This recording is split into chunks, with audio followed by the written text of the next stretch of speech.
Every town has its secrets, but few are as carefully buried as Oakhaven's. On the surface, it is a picture of perfect peace, a place where the crunch of autumn leaves underfoot is the loudest sound, and the smell of wood smoke and apple cider hangs permanently in the air. It's the kind of town where children play freely in the streets, and neighbors smile at one another from across white picket fences. They believe the only monsters are the ones in fairy tales. But deep in the ancient woods that border the town, where the sunlight struggles to reach the damp earth, there is a different kind of story waiting to be told. It's not a story of loud, slashing violence, but of a profound and terrible silence. It's a story about what happens when grief becomes a hunting ground, and when a monster doesn't see himself as a monster at all, but as a savior. This is the story of Elara, a mother hollowed out by a loss that nobody else could bear to remember, and her journey into the heart of a darkness that collected not bodies, but souls.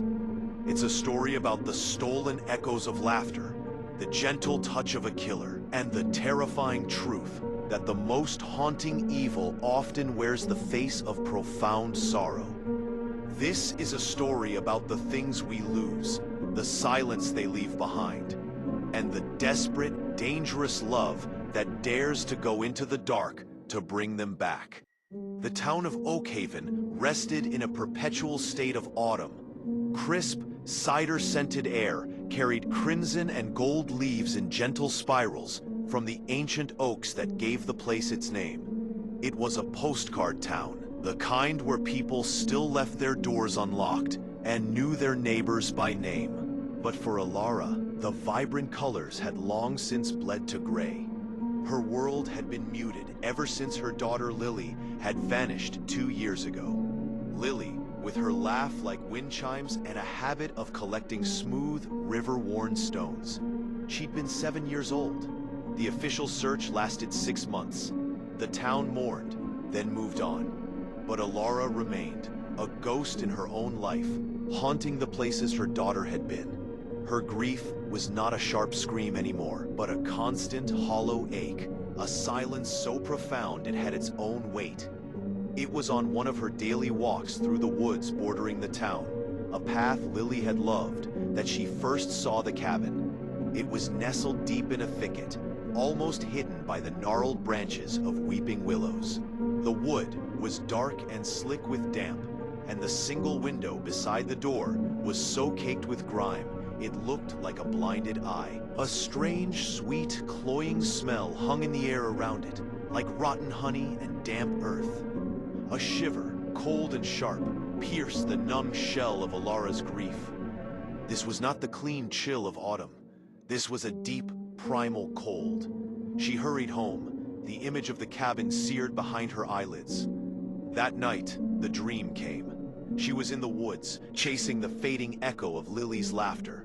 She stumbled into a clearing where the cabin stood. The door was open, and from the darkness within, a single, small hand emerged, pale and still. Elara woke with a gasp, her own hand clutching the empty space in the bed where Lily used to crawl in during thunderstorms. The dream returned night after night, and with it, a compulsion. She found herself drawn back to the edge of the thicket, day after day, just staring at the cabin. She started noticing things. There were no animal tracks leading to it. No birds sang from its roof. It existed in a pocket of absolute stillness. Her investigation at the local library yielded nothing. The land was old, unregistered, forgotten. The elderly librarian, Mrs. Higgins, merely shook her head. That part of the woods, folks have always said it's quiet. That's to leave it be, dear. But Elara couldn't. The hollow ache inside her had found a focus. This cabin, this silence, felt connected to the void Lily had left behind.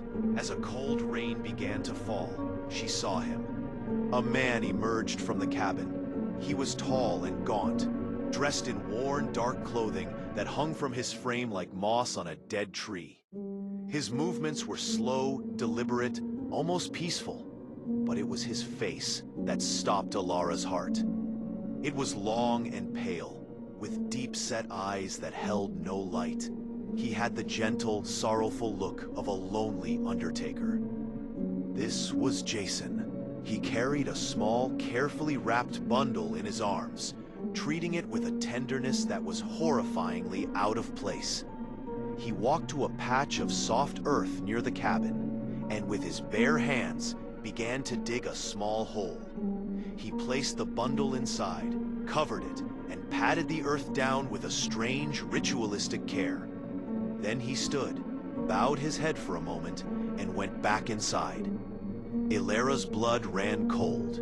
It wasn't violence she had witnessed, but something worse, a perverse reverence.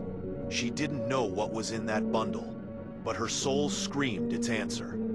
Driven by a terror that was sharper and more alive than any emotion she'd felt in years, she waited until dusk. The rain was heavier now, a steady drumbeat on the fallen leaves.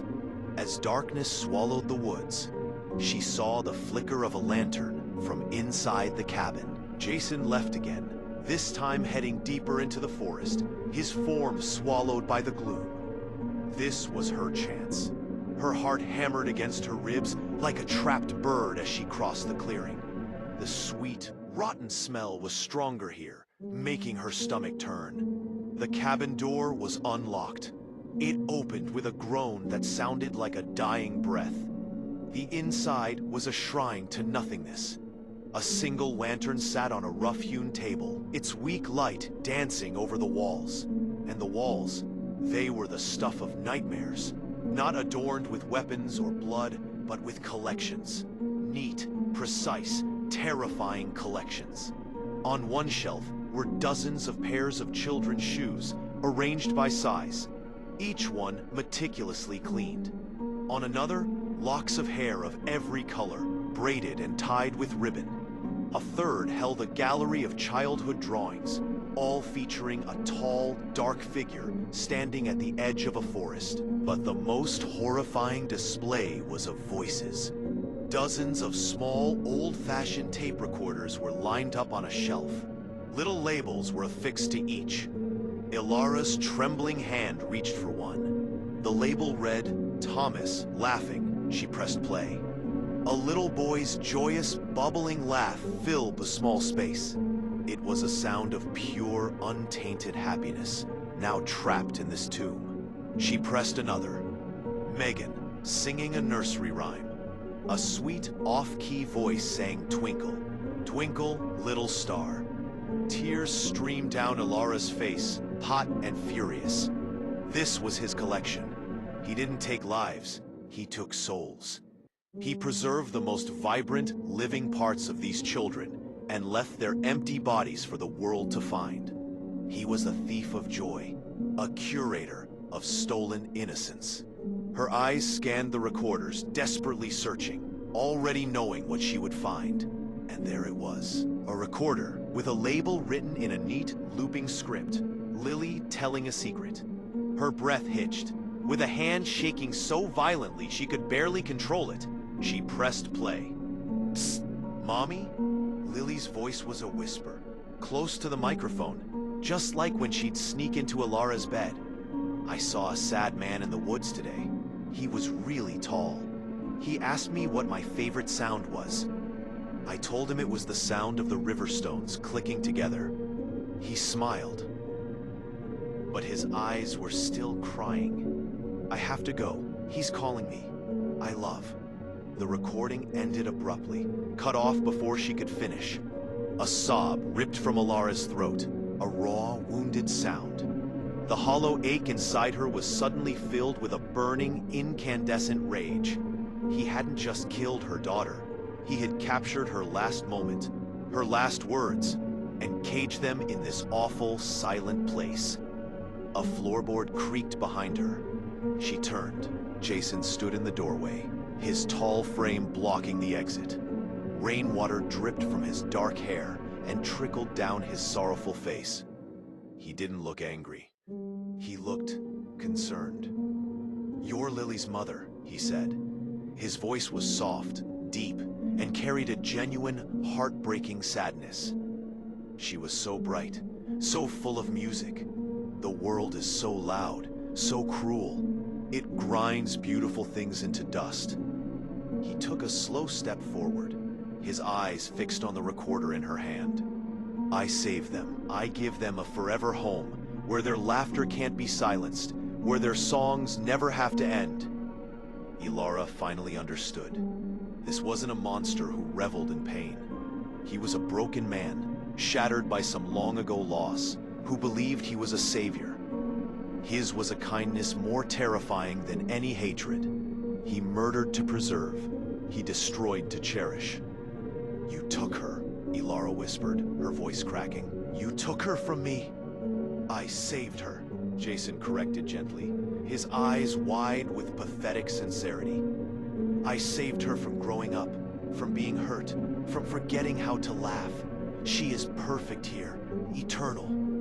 He reached for her, not with violence, but with that same terrifying tenderness he'd shown the bundle in the earth. You hurt so much. I can hear it. Your grief is so loud. Let me help you. Let me take the pain away. You can be with her again, in silence, in peace. His words were a venomous sedative, the part of Elara that had been weary for 2 years, the part that longed for an end to the ache, was tempted to be with Lily again, even in this horrific way. But then she looked at the recorder, at her daughter's captured voice, and the rage returned, purifying and fierce. No, she said, her voice steady for the first time in years. She saw the confusion in his eyes, then a flicker of hurt, as if she'd rejected a precious gift. As he stepped closer, she didn't scream. She didn't run. Her hand closed around one of the river stones she still carried in her pocket. A smooth, cold weight she'd picked up from Lily's favorite spot. It was a piece of the world he had tried to steal from her daughter. When he was within reach, his hand outstretched to cup her cheek and quiet her forever. She moved. She wasn't a fighter, but she was a mother. The force that surged through her was ancient and absolute. She swung the stone, not with skill, but with all the love, grief, and fury of 2 long years. It connected with his temple with a sickening, wet thud. Jason stumbled back, a look of profound shock on his face. He didn't look angry, but deeply, tragically disappointed. He sank to his knees, his hand going to the wound. So loud, he whispered, before collapsing onto the rough wooden floor. Elara stood panting, the bloody stone clutched in her hand. The cabin was silent except for the soft hiss of the lantern and the relentless rain on the roof. She didn't look at him again. She walked to the shelf and took Lily's recorder. Then, one by one, she took all the others. She gathered the shoes, the drawings, the braids of hair. She carried them all outside into the cleansing rain.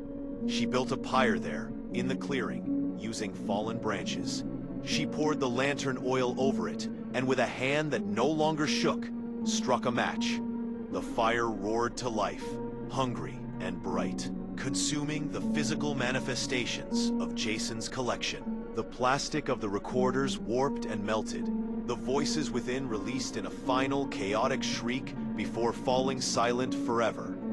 She kept only Lily's recorder.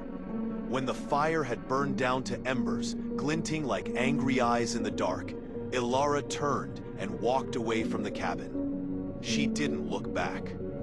Back in her own quiet house, the gray was gone. The world was sharp and painful and real. She sat in Lily's room, surrounded by her things, and held the recorder. She didn't press play. She didn't need to. Lily's voice was no longer a trapped ghost in a machine. It was a memory now, living where it belonged. In her heart, in the rustle of the leaves, in the clacking of river stones. Jason was wrong. Peace wasn't found in silence. It was found in carrying the noise of those you loved, no matter how painful it was. Elara finally let the full weight of her grief crash over her, and for the first time, she didn't drown in it. She wept, loud and messy and alive, Her sobs a defiant, beautiful sound in the deep, emotional dark. The horror was over. The mourning could finally begin.